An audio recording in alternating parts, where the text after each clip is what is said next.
Right. Okay okay Srinivas గారు, ఏంటి అవినాష్ కేసుకు సంబంధించి ఏం చెప్తారు? ఇందాక మళ్ళీ సుబ్బారావు గారు 17వ తారీఖు గురించి కూడా చెప్పారు. ఆ రోజు ముగ్గురు, ధనుంజయ రెడ్డి, కృష్ణమోహన్ రెడ్డి, బాలాజీ గోవిందప్ప. రెండు చాలా తీవ్రమైనటువంటి కేసులు. ఏది అది సామూహిక హత్యాకాండ. మంగళవారం లిక్కర్ కేసులన్నీ కూడా ఏది ఇప్పుడు ఆ కుంభకోణం వేల మంది చనిపోయారు ఆ జే బ్రాండ్ల వల్ల. అది సామూహిక హత్యాకాండ. ఇది కిరాతక హత్య. ఇది వివేకానంద రెడ్డిది.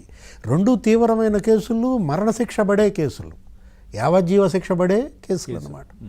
ఇట్లాంటి కేసుల పట్ల ఇవాళ కోర్టులు, మరి సుప్రీంకోర్టు కన్నెర్ర చేసింది, సిబిఐని ఇచ్చింది. ఏంటి అసలు మీరు ఇప్పుడు ముప్పాళ్ళ గారు చెప్పారు, కస్టోడియల్ విచారణ అవసరమా లేదా, అవినాష్ రెడ్డి కస్టోడియల్ విచారణ అవసరమే అని సిబిఐ రేపొద్దున అఫిడవిట్ వేస్తోందా?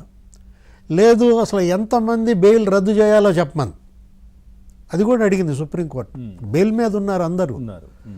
మొన్నటిదాకా సునీత ఏమంది, ఒకడు తప్ప అందరూ బెయిల్ మీద ఉన్నారన్నారు. ఆ ఒకడిని కూడా వదిలేరు. అంతే. ఇప్పుడు ఇవాళ అందరూ బెయిల్ మీద ఉన్న దీంట్లో ఇవాళ అవినాష్ రెడ్డి ఆ ముందస్తు ఆ బెయిల్, ఆ మధ్యంతర రక్షణతో పాటు ఆ 7గురు బెయిల్ కూడా రద్దు చేయండి అని అడుగుద్దా? అంతే కదా. ఇప్పుడు ఒకటి రేపొద్దున సిబిఐ వేసే అఫిడవిట్ ఎలా ఉండబోతోంది, దానిపై సుప్రీంకోర్టు ఇచ్చే డైరెక్షన్స్ ఎలా ఉన్నాయి. వివేకానంద రెడ్డి హత్య కేసు ఇక కొలిక్కి వచ్చేసినట్లే. ఇప్పుడు సునీత తరఫున న్యాయవాది చేసిన వాదనలు ఎలా ఉన్నాయి? సూత్రధారుల్లో ప్రధానమైన వాడు అవినాష్ రెడ్డి. మరి ఆయన ఎందుకు తీసుకోవట్లేదు, ఎంక్వైరీ ఎందుకు చేయట్లేదు? హత్యకి మాస్టర్ మైండ్ అతందే. ఏది వివేకానంద రెడ్డి హత్య అది రాజకీయ హత్య. అది కడప పార్లమెంటు సీటు కోసం జరిగిన హత్య. చనిపోయే ముందు ఆ మృతుడు మరి షర్మిల దగ్గరికి వెళ్ళాడు. షర్మిలని అడిగాడు, పోటీ చేస్తే నేను చేయాలి లేదా నువ్వు చేయాలి, అంతే తప్ప సీటు మన కుటుంబం దాటి వెళ్ళటానికి వీల్లేదు అని బాబాయ్ నా దగ్గర మాట తీసుకుని వెళ్ళాడు. నేను వద్దన్నాను, పట్టుబట్టి నాతో నువ్వు పోటీకి ఒప్పించాడు అని సాక్షిగా ఆమె వాంగ్మూలం ఇచ్చింది. ఎవరు?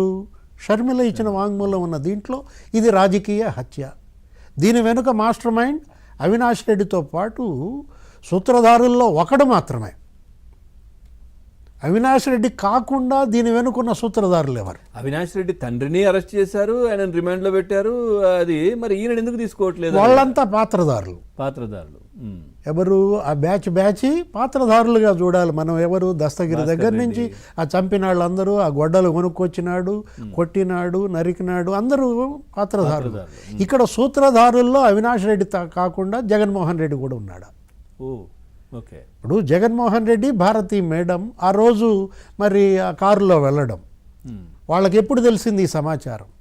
ఇదంతా బయటకు రావాలి. ఉదయం ఏదో 3-4 గంటలకు ఆ టైంలో ఫోన్ వచ్చింది అని చెప్పేసి బాబాయ్ నో మోర్ అని చెప్పి ఆయన మాట్లాడారు కదా. షర్మిలని విచారణకు పిలిచినటువంటి సిబిఐ, షర్మిల దగ్గర వాంగ్మూలం తీసుకున్నటువంటి సిబిఐ జగన్మోహన్ రెడ్డి దగ్గర తీసుకోలేదు. అంతే కదా. ఇప్పుడు అది తీసుకోవాలి. జగన్మోహన్ రెడ్డికి మీ బాబాయ్ హత్య ఎప్పుడు జరిగింది, మీకు సమాచారం ఎప్పుడు అందింది, మీరు ఎన్నింటికి అక్కడికి చేరారు, ఈ వ్యవధి మీరు ఎలా తీసుకున్నారు, ఈ 8 గంటల్లో ఏం జరిగింది, మిమ్మల్ని తీసుకొచ్చిన డ్రైవర్ అనుమానాస్పద మృతి. ఆ తర్వాత మీరు ప్రెస్ మీట్లో సాయంత్రం అన్ని వివరించి చెప్పారు కదా, ఎన్ని లీటర్ల రక్తం పోయింది, ఎట్లా దెబ్బలు పడ్డాయి, ఇదే బలమైనటువంటి ఆయుధము, గొడ్డలి, ఇవన్నీ మీకు ఎట్లా తెలిసినాయి? ఆ అనుమానాస్పద మృతులుగా ఉన్నటువంటి ఒక 7గురో ఏమో ఉన్నారు. ఆ శ్రీనివాస్ రెడ్డి, ఆ గంగాధర్ రెడ్డి, వాచ్మన్ రంగన్న, ఆ నారాయణ యాదవ్, ఆ డ్రైవర్, అతను డాక్టర్, మొన్న పిల్లోడు, యువ వైద్యుడు చనిపోయాడు. లేకపోతే ఆయన ఎవరు? గంగిరెడ్డి గారు చనిపోయారు, భారతి మేడం ఫాదరు. వీటన్నిటిల్లో కూడా అనుమానాస్పద మరణాలపైన కూడా విచారణ జరిపించాల్సినటువంటి అవసరం ఇవాళ సిబిఐ పైన ఉంది. చూడాలి సిబిఐ అఫిడవిట్ ఏ విధంగా ఉంటుందో. ఏదైనా మరణశిక్షలు పడతాయా, యావజ్జీవ శిక్షలు పడతాయా చూడాలి. రైట్. రఫీ గారు, ఏం పడతాయి ఏంటి, ఇంకా ఆలస్యం దేనికి అనేదే చర్చ. అవినాష్